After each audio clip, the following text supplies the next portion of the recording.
This past fall, me and some buddies went up to the Upper Peninsula of Michigan to go ride some four-wheelers and look at some sites, some historic sites around the area.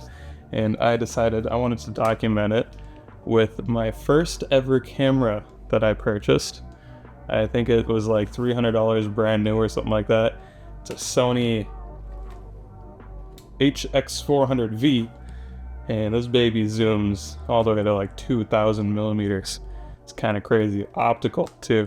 I recommend watching this video with headphones on in a dark room because it's meant to just kind of suck you in, and hopefully you enjoy it. Thanks for checking it out.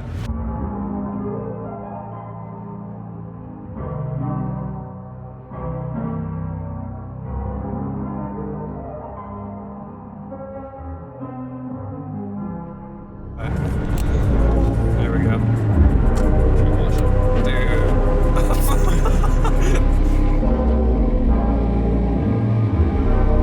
Our first stop off the trail was to see this old petroglyph in this rock.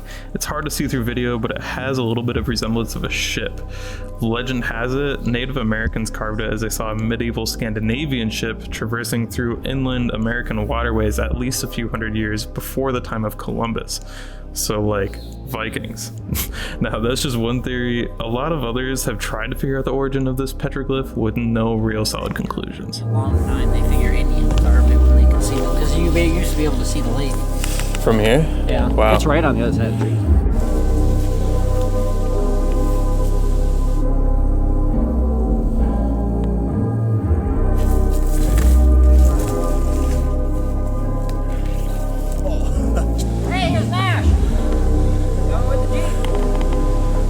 Yeah, checks out. Nick was nice enough to let me use his Polaris 300 for the day while we explored the sites along Copper Harbor. This thing was an absolute ripper. No, for real. It was actually so much fun because you could just hold the thing wide open 90% of the time and had to use your body weight to wheelie over bumps and dips and whatever just to keep up with Nick and Noah on the bigger machines. We went a couple of miles and pulled off trail again to see this piece of history. Lake Superior was created through a combination of erosion from glaciers as well as millions of years worth of volcanic activity dating back to a time where the only life on Earth was single-celled organisms. Oh my goodness. What remains are these beautiful volcanic rock structures that tell the story of the formation of this massive body of water. Part in this area, Yeah. It's like, what, 100 feet off this rock? No, it's actually only like, you can see the cliff. You can see like within so like those 20 liners feet. Run right tight to this. He said you can feel it. You can almost touch them. Kevin said it feels like you're going to reach out and just grab it. Holy shit. Because it's like those 3 liners. Copper Harbor got its name from, well, copper. The abundance of it marked the beginning of the first major mining boom in the United States in 1843. You can still find tons of copper in the rocks along this beach and throughout the land. Egg rock. Keep it, put it in your pocket. Should we go and keep it and pee on it? Like a baby rocks at the window. See when you take a rock out? Jules, you can't tell me you don't like throwing rocks.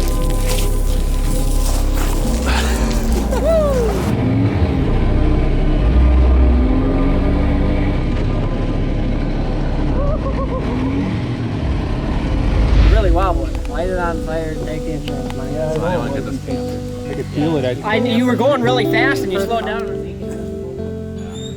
Nash wants to fix this place up. A few more miles down the trail is this shack that anyone can stay and camp at. It's dingy, it's old, there's no heat or electricity, a little gross. Oh, there's a fresh pair of undies here. This place is definitely not for the faint of heart. If it was cleaned up and had like actual lights. But it does have a charm to it, and it's actually in decent shape for being open to the public. I'm pretty stoked that this place is as nice as it is, considering that anybody can come here and stay, and they could trash it, but they choose not to, and that's pretty cool. I bet this building has so much lore that almost nobody knows about.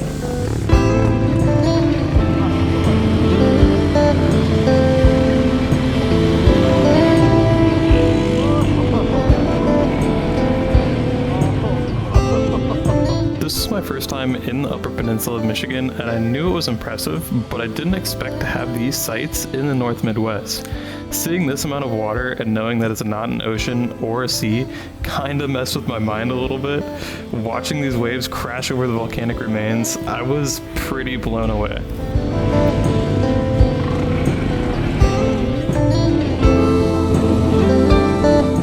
At this point, we had made it to the very tip of the UP. It was extremely windy, and I was having a blast. The sights were awesome, and there was plenty of people admiring the area, and even some people camping.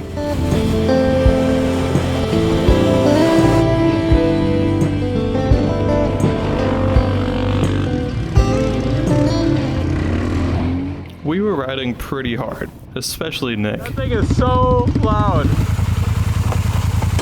This marked the beginning of what was to come with Nick's Grizzly.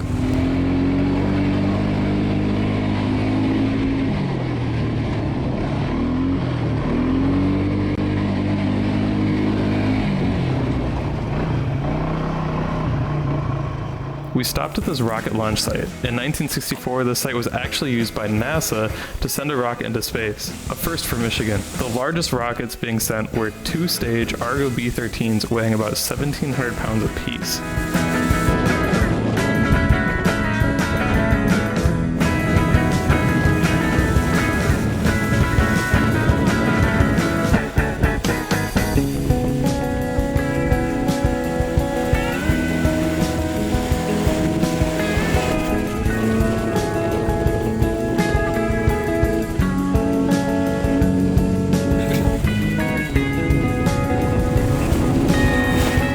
This was the most fun trail of the day. Super windy, sandy, and tight.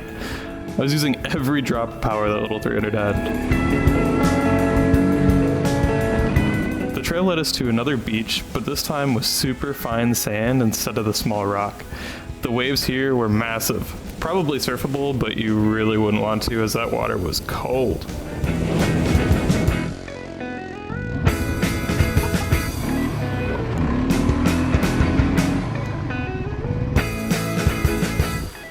Sometimes the element of surprise is there just to keep you on your toes.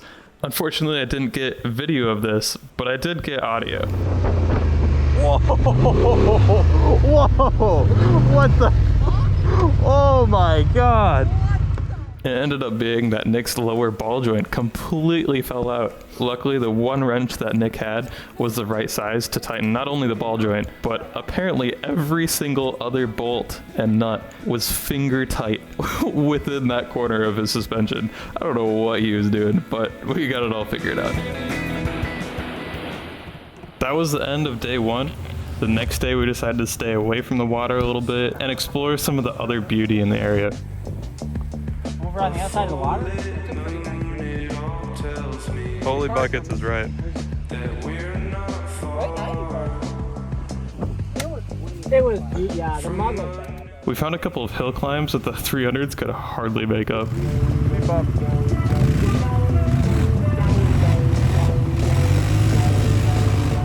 animal. That was an animal. Oh my god.